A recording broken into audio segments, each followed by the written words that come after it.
Welcome to 2020, where having a Japanese accent when you're a native Japanese speaker is racist.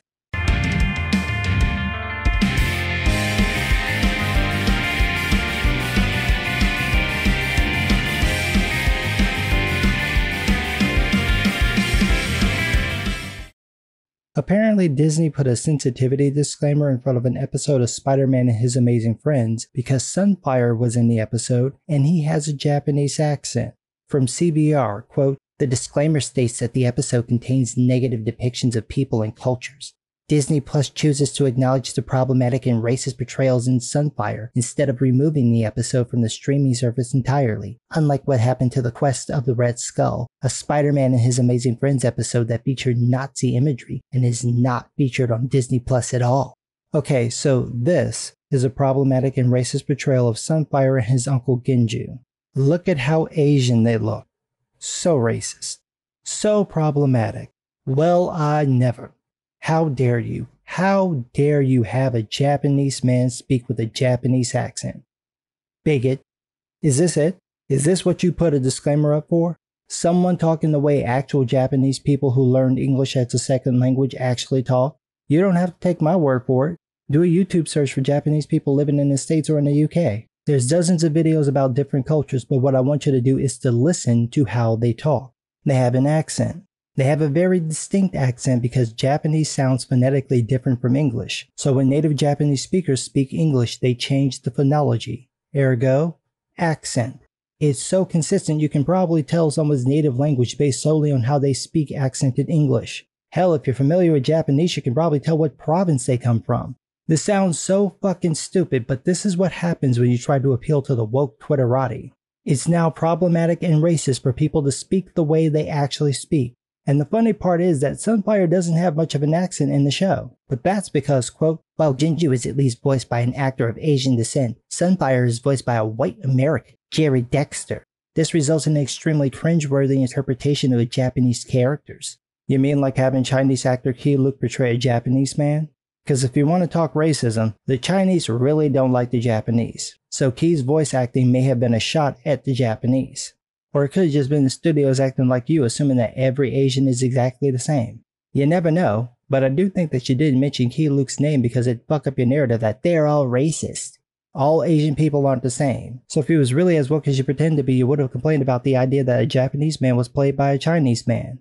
But back to Sunfire, what is your complaint? Having a Japanese person sound like they grew up speaking English, so they only have a slight accent? Excuse me for a moment. Hikaru Tada. Girl, did you know you was racist? Because of your accent. Yeah, I know you was born in NYC and you moved to Japan for your singing career and became the shit. But girl, you know when you speak English and you had a tiny little bit of Japanese accent that's so damn sexy? Yeah, that's racist. This is the dumbest shit ever. This is your fucking complaint. That someone speaks with an accent and a fictional character's voice was portrayed by someone of a different race? What in the Kratos are you smoking? And the part I love is how idiotic CBR's explanation for why this is bad becomes the more they try to justify the faux outrage. Quote, "Furthermore, Uncle Genju dresses in samurai armor and has a horde of samurai-style robots and disguises his lair as Ichiban Electronics Warehouse. Genju is portrayed as duplicitous and evil, even going so far as to trick his own nephew into aiding his nefarious plan to create Fire Keiju. This, along with the stereotypical imagery, feeds into the harmful misrepresentation of Asian cultures in American media that's been present for decades." Hey Japan, did you know you was racist? I mean, what was y'all constantly having people dressing up in samurai armor, giving evil villains silly layer names, and using kaiju? This argument makes no sense. The Japanese present themselves as samurai all the time. Hell, they turned all the nations into samurai for the Olympics. Samurai are all over Japanese culture. They waned a little in popularity lately, but not that much. I mean, Ghost of Tsushima sold out instantly in Japan. You had one Japanese developer say that the game was more Japanese than him. Being pissy about this is like Americans being mad that people represent us as Southern cowboys or mean New Yorkers. New Yorkers. Oh, but the stupid continues. Quote, "In what is undoubtedly the most baffling scene of all, the end of the episode features Firestar overhearing Iceman and Spider-Man discussing ways to cheer her up following the sudden dissolution of her budding relationship with Sunfire. So the piece of information missing here is that Genju's plan was to have Sunfire mac on Firestar, get her to help him ignite his uncle's ball, and then they would take over the world. That's the actual plan, that's not a joke.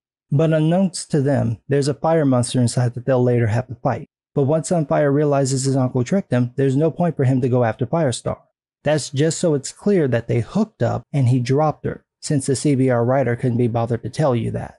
Anyway, quote, their suggestions, which are entirely serious, include seeing a Japanese horror movie and going to a Japanese restaurant.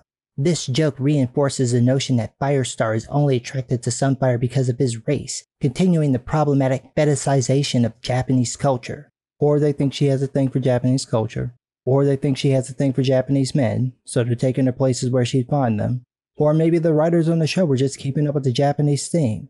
Everything isn't racist, dumbass. Meanwhile, 6 years ago, Disney released Big Hero 6, which blended superheroes with samurai armor, had a villain in a ninja suit, renamed San Francisco to San Fransokyo, and looked like this. Is this problematic now too, or is Ryan Potter safe because he's half Japanese? This is so petty and ridiculous. Lots of stuff from the past is cringeworthy, although it has nothing on the shit coming out from the left these days. You're just trying to find something to complain about, and you're literally scraping the bottom of the barrel for something. Anything. Just a tidbit for you to nibble on. And this is the best you could come up with. Here's an idea. If you don't like the episode, don't watch it. I watched the one TNG episode with the all-black aliens that even the cast and crew knew was bad when they filmed it. And I'm never gonna watch it again. I've seen it, I moved on. If I find an episode particularly bad, I'll just skip it. Life will go on. Stop trying to be offended by every single thing. But if you are gonna bitch about it, at least have the decency not to be as white as the driven snow, Ms. Nick Pearl. Cause ain't no grown man complaining about this shit. Grow a pair of balls and stop whining about old shit. What was it your bestie Emo Ren said in The Last Jedi? Forget the past. Kill it if you have to. Well, go get a mirror and get to it. But what do I know? I'm just some guy.